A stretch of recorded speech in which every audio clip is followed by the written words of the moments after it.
Today I'm going to do what's called a halo eye. I already have my bronzer, my concealer on from my waist up. I don't have it on my lids yet because I'm going to start with that. I don't know if I stated this, but concealer on the upper lid really acts as what they call an eyeshadow primer, which I think is a big waste of time and money. We all have a concealer. Well, maybe we don't. I have about 15 concealers that I don't use as concealer. And I prefer the ones that I don't use because they're too light. Uh, I like those as a base. So I'm using this one. What this does is it creates a nice even canvas for your eye makeup. And it also provides a tack. So the makeup adheres to it better and stays longer. And I know I've mentioned this before, but I beseech you not to touch your face really ever unless you're washing it. Um, or you have to for some reason. Certainly not once your makeup is on.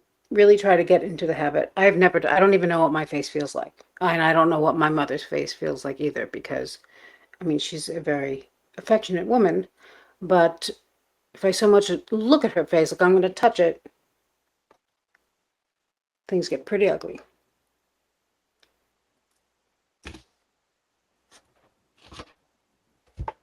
Also, very good, very important if you have skin issues. And speaking of skin issues, I want you to tell me what kinds of things I should talk about when it comes to skin.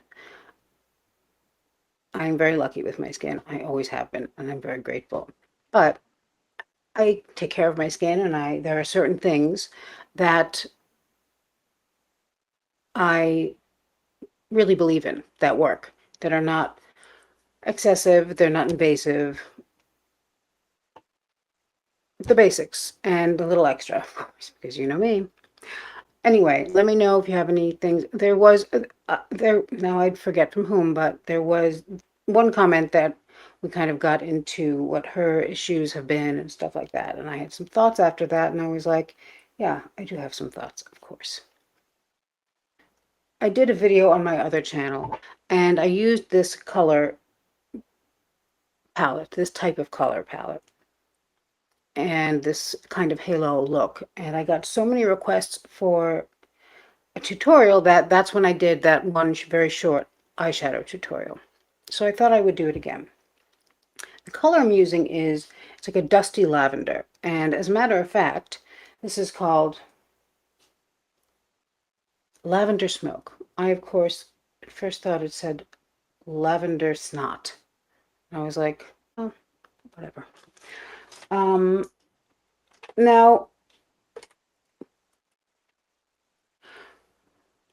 it's by Maybelline. I bought it this morning because the one I was going to use that I normally use doesn't isn't made anymore, I guess. And it was this very big palette from. So I prefer to, if possible, use something that you can see and I can try to make sure it's good and the colors are right.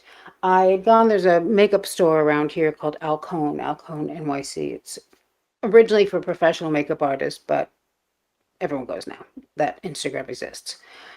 Um, and they have Visart. I don't know if I've talked about Visart. It's sold, they have a store on Amazon. It's made in France and it's very, very good. But the palettes I have from Visart are, I mean, some are just a few years old, but things change. Their prices really haven't changed very much, but they're not inexpensive. They have smaller palettes, of course, that are $40, and in my opinion, they're a great deal because their shadow was excellent, and I'm sure it still is, but I wanted to make sure. But they didn't have the one I was looking for. So here we are with Maybelline, Lavender Snot.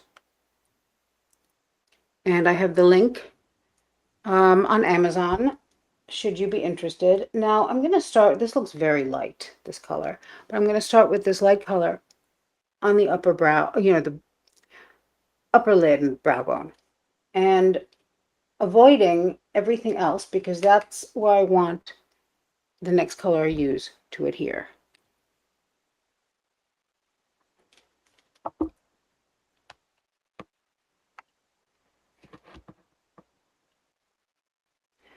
where I usually do my eyebrows afterwards. This is very light, but we'll see how it looks once everything else is done. Kind of dramatic.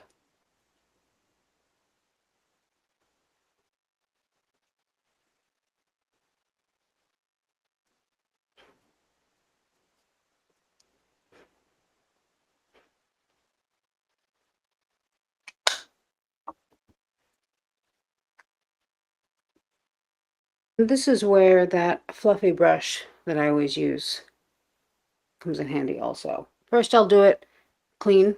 It has nothing on it. Just to kind of buff this very white out.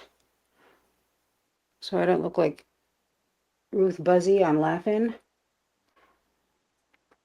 How's that for a reference? And then I'm going to go in with this, which I didn't think I would be using for this, but with the light shade. What is the light shade here even? This lavender I'm going to do. Gray, I like gray very much, but it's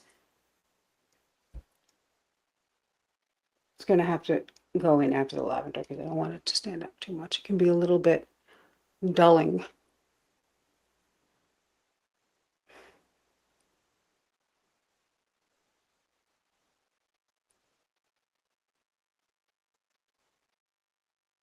Now, because this is, like I said, more of a halo effect, normally I like to go outward and upward, and we can still do that with this, but I'm going to start with the classic look, more of a classic eyeshadow look, classic halo look. And of course, we can do the up and the out, and if you have a hooded lid, you can act accordingly, or you can just give people a nice surprise when you blink. Okay? This color. Kids screaming outside. Sorry if you can hear them.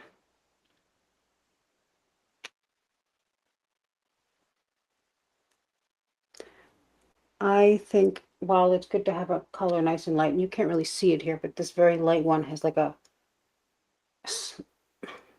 think it has like a slight sheen to it. It's a very, very light purple. Not really a sheen, it's just kind of, it's all right. I don't love it, but I don't hate it. And it has uses that have nothing to do with this. So there's that.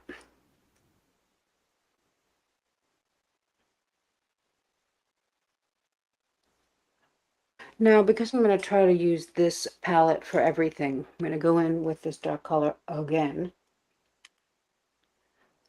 and do the inside.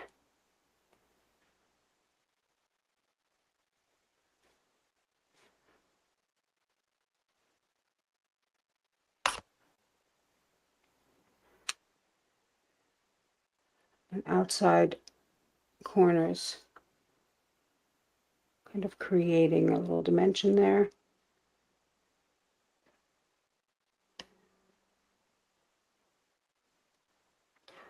And I'm going to also go in with this gray. Let's see how it is. Oh, I see. Maybe that's what I do the corners with. Using a very small, slightly tapered crease brush, by the way.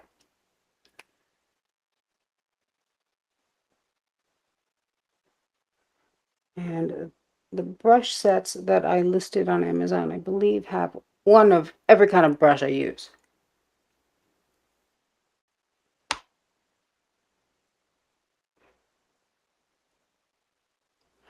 Now we're going to fill in the top of the bottom of the lid, the eyelid, the lid, the eyelid, at the end. So I can make a big mess in here, and it doesn't really matter. Actually, it doesn't matter at all. Had I not done the concealer yet, I can always do it again, but I would say none of this matters. But I'm trying to keep it a little clean under here. I also, I'm just going back and forth between these two colors. And this up here is probably what I'll use on the lid. Although I do have a color that I prefer to use, which I can also show you. Um,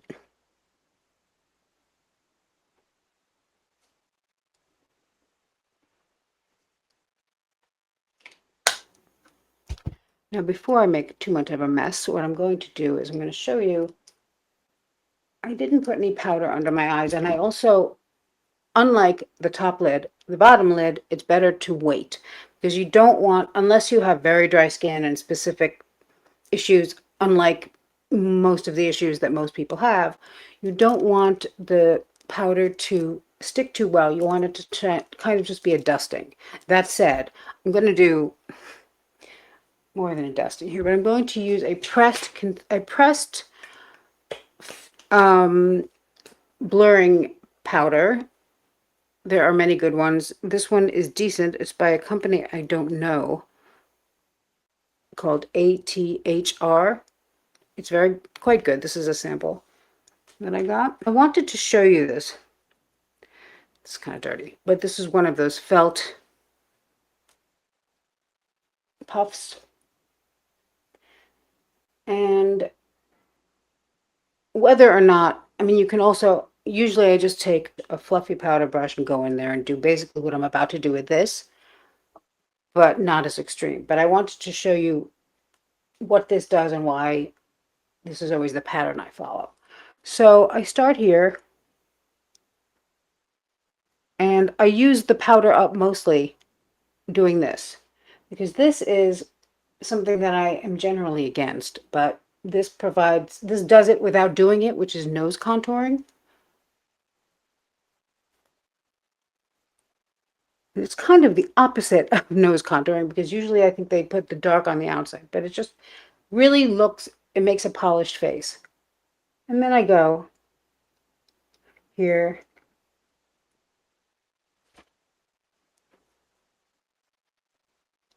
Now what I'm doing now, really placing a lot of, just packing it on, is called baking.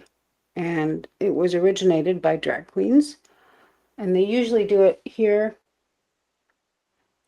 and here when they're setting their makeup. I mean, you can, I already am starting to look a little bit. This is the powder brush I usually use. I'm just going to remove this because that's a little extreme for me. I mean, it's the middle of the day and I haven't even started drinking yet, so I don't have to do all that. And then this, you can wait if you want it to be more pronounced, or you can do what I'm doing now, which is just hit your laptop with your makeup brush a couple hundred times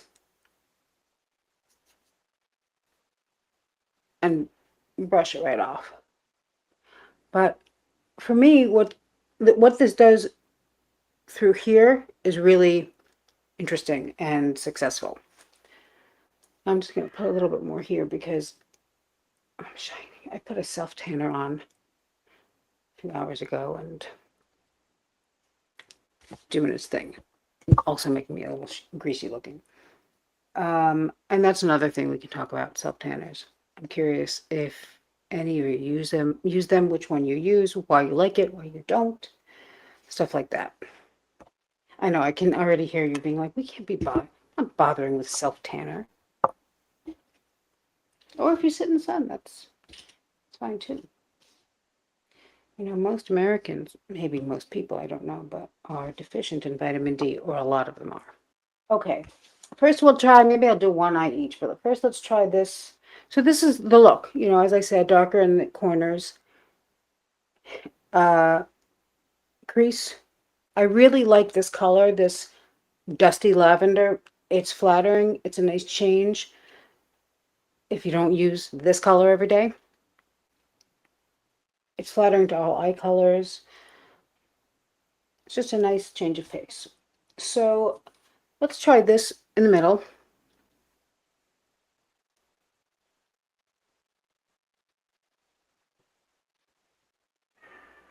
This is very pretty.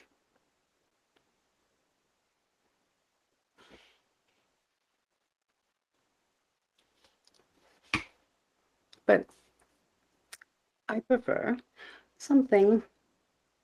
Yeah, this to me is, I mean, this is very pretty. This is more uh, conservative, then I mean, not that I'm going to go crazy, but I like this color, which is a highlighter actually.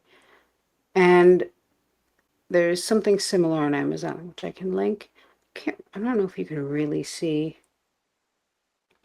It's kind of a shimmery pinky purple.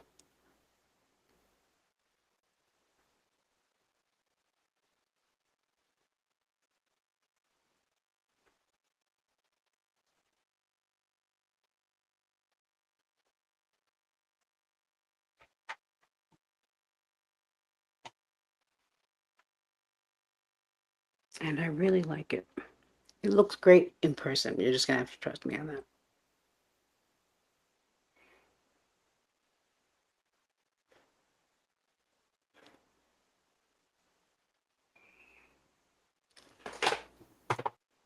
I'm gonna use a very soft crease brush with this color here.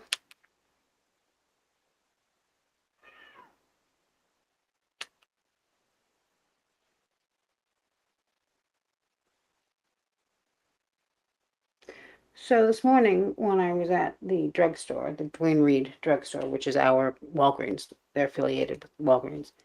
The Duane Reade is their first store was on the corner of Duane and Reade, all the way downtown near Wall Street. A little fun fact for you. I went to Duane Reade and I picked up a prescription and I looked for an eyeshadow that I could use for this look today. When I went to pay for it, the woman, the cashier, just had a look in her face that I could relate to, you know? She was very nice and she gave me my receipt and she said, "Thank you, have a nice day." I said, "You too. Try not to get too angry." And she looked at me and she said, "If I get angry, I can't stay angry, but I have nothing to be happy about either, to stay happy about either." And I said, "Honey, I get it. I can't be angry. I can't be happy. I'm just kind of waiting for something to swing me either way. And I have a feeling it's not going to be happy." So we had a nice little laugh and wished each other well. And it kind of got me to thinking about how a lot of the people I know, and I've said this before at other times, and it comes in waves. And also, I mean, look, a lot of us are lean toward the side of a little depressive. But I noticed that there are times when more people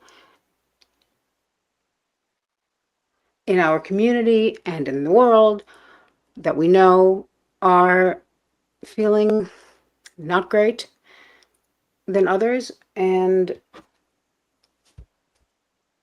I just wanted to say that out loud because a lot of the times or a lot of the time, when we are not feeling great, it feels very lonely and it feels like, I mean, we have guilt and shame and all kinds of horrible things, but don't feel guilty, don't feel shameful, feel sad because, I mean, there's not much you can do about that. And know that you are not alone, for real. You know, a lot of us are going through this for a lot of reasons and for no reason, you know? So there. I was going to originally, and I will now that I'm starting it, tell a story about something that changed my life. And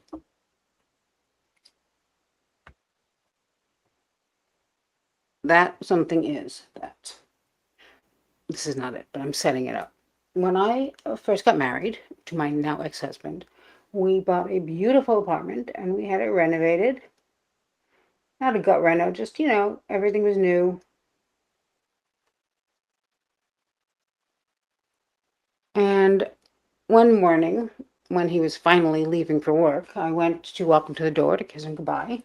And he said, "Oh, I noticed at the corner of one of the tubs in a certain bathroom, in our bathroom, has like grout, mold in the grout, like mildew or something." So I, being the idiot that I am, rushed as soon as he left to go clean it, lest I forget.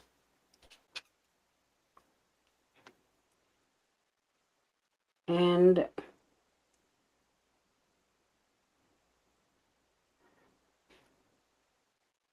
I used a toothbrush I had just for that purpose, cleaning things like that. And after that, I went to brush my teeth. And I used the toothbrush that I had just used to clean the grout. Now,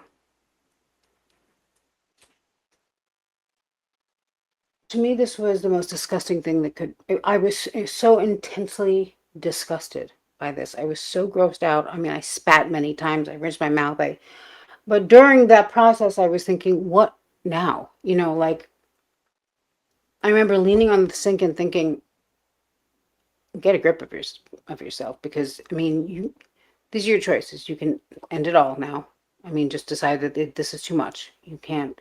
Now that you've brushed your teeth with the toothbrush you just used to clean moldy grout, mildew, you have to choose between living or not. And because I am a very strong woman and a survivor of sorts, I chose to live.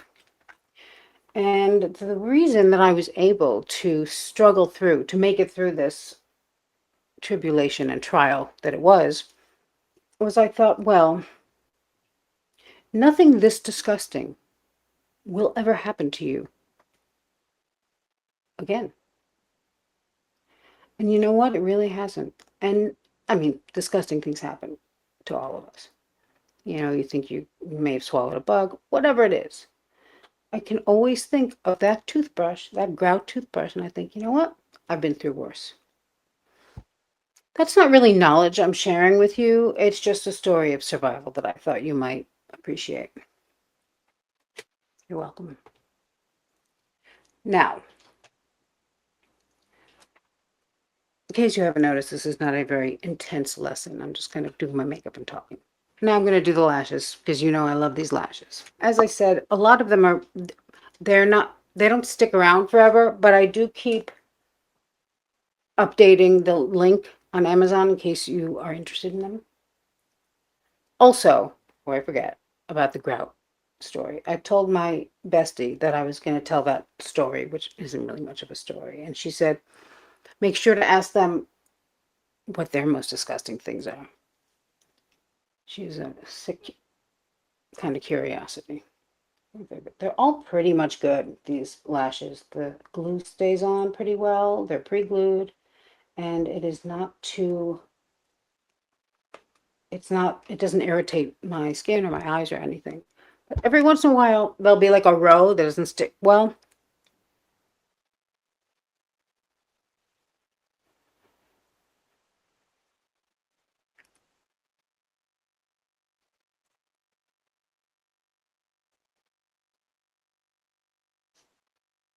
Okay, all right, so far so good. I don't have blush on,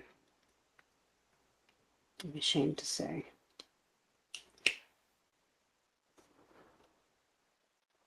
Hmm, it's fine.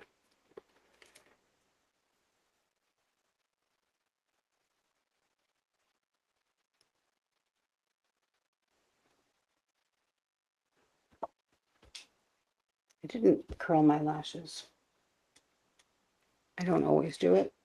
I do it more than not, probably, but it is definitely something that can be skipped unless you are really trying to make a point.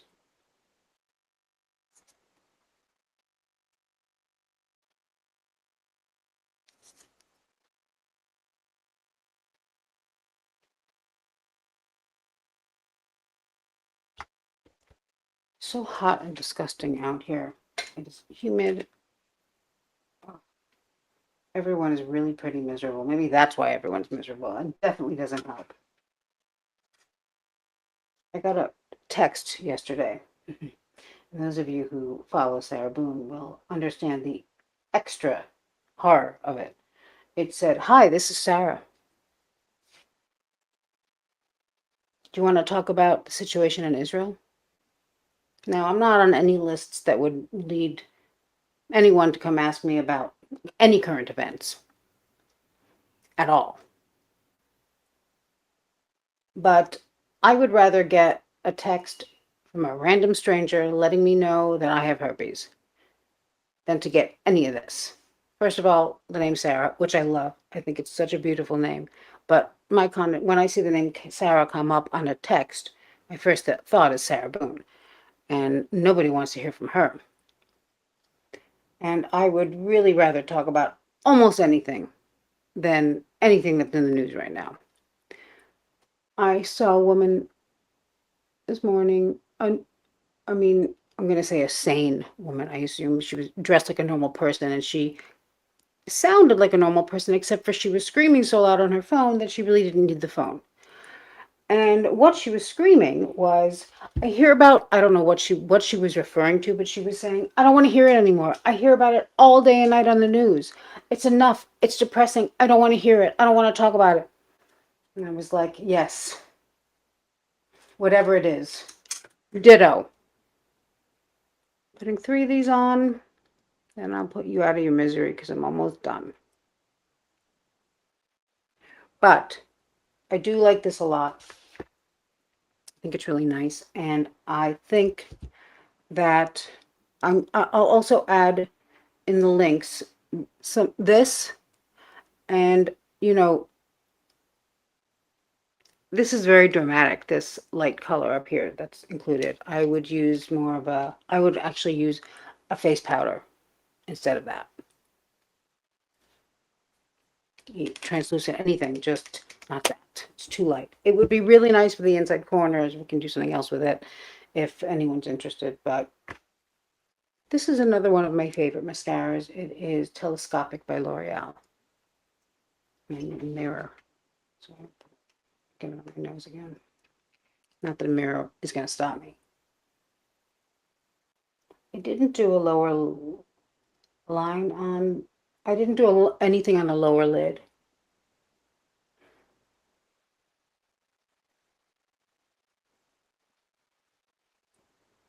But I will show you something in a sec. I like this telescopic. It doesn't make a big deal about itself. It's precise. It's a pretty good mascara. It's not tubing, which I prefer sometimes because, especially in the hot, wet weather, but I'm never leaving my apartment again after this morning, so that doesn't matter. I prefer tubing mascara because it stays on, but it comes off very easily when you wash your face.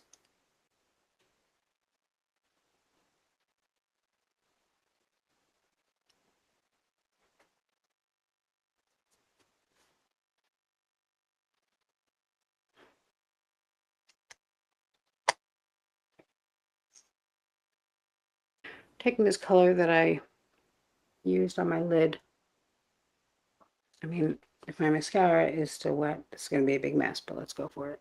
I'm just doing this.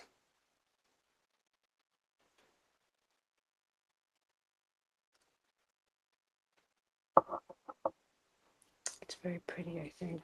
I'm also going to do this, even though this isn't really a traditional halo. Because the idea of the halo is this.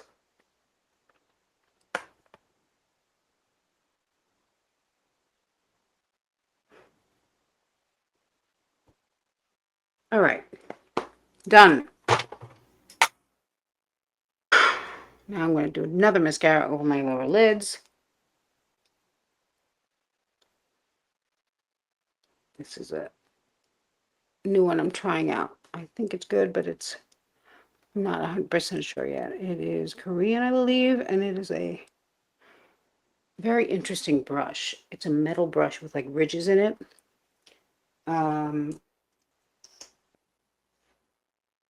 Tubing, if I didn't already say. Okay. Thank you for hanging out with me. Let me know if there's anything particular you want to talk about or not talk about, or, lipstick, skincare, self-tanning, regular tanning, which there's not much to say because really all you can say is don't do it. Um, Whatever. Not whatever. I mean, I'm not gonna like start, I'm not going camping. I'm not gonna even glamping. Like, I don't want to, I'm not a fan of outside really. So nothing like that, obviously. Too soon.